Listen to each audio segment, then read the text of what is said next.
आप सुन रहे हैं नीरज निराला को। भइली पुराने राउर बासा सवारी फैशन के जुग बाटे सखी हसतारी। भइली पुराने राउर बासा सवारी फैशन के जुग बाटे सखी हसतारी। अब जाई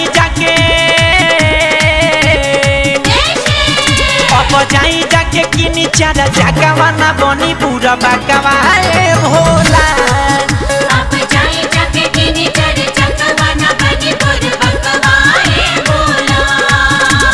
भइले पुराने राउर बासा सवारी फैशन के जुग बाटे सखी हसतारी। अब जाई जाके किनी चारा जगवा ना बनी पूरा बाकवा भोला। अब जाई जाके किनी चारा जगवा ना बनी पूरा बाकवा भोला।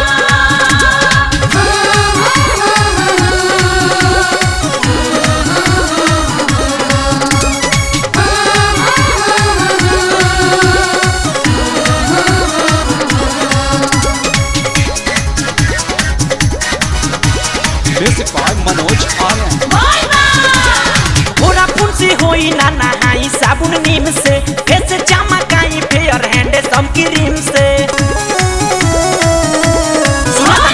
पूरा फुंसी होई ना नहाई साबुन नीम से फेस चमकाई फेयर हैंड सम क्रीम से।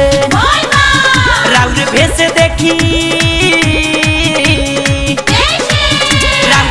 देखी पानी हाका बाकावा ना बनी पूरा बाकावा भोला। अब जाई जाके किनी चारा जगवा ना बनी पूरा बाकवा भोला। जय जय भोलेनाथ, जय जय शंभुनाथ।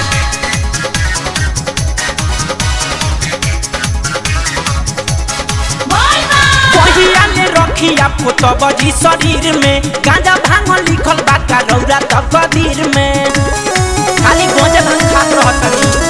कहिया ले रखिया पोत बजी शरीर में गांजा भांग लिखल बाका रौरा तकदीर में। सच पूछ ले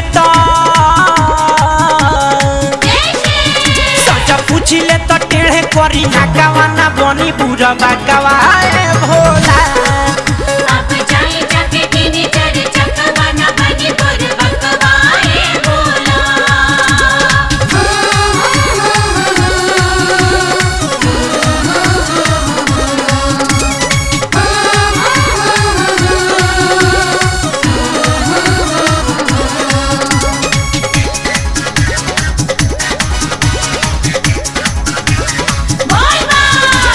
दूर से आवता लोग राउर पुजरिया केहू चढ़ के ऑल्टो केहू टाटा सफरिया एगो रौरा बानी। दूर से आवता लोग राउर पुजरिया केहू चढ़ के ऑल्टो केहू टाटा सफरिया। नीरज आदित लेके अइले ढाका ढाकावा ना बनी पूरा बाकावा भोला। अब जाई जाके किनी चारा जगवा ना बनी पूरा बाकवा भोला।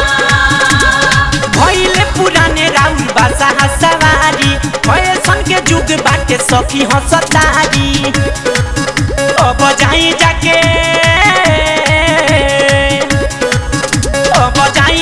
किनी चारा जगवा ना बनी पूरा बाकवा भोला।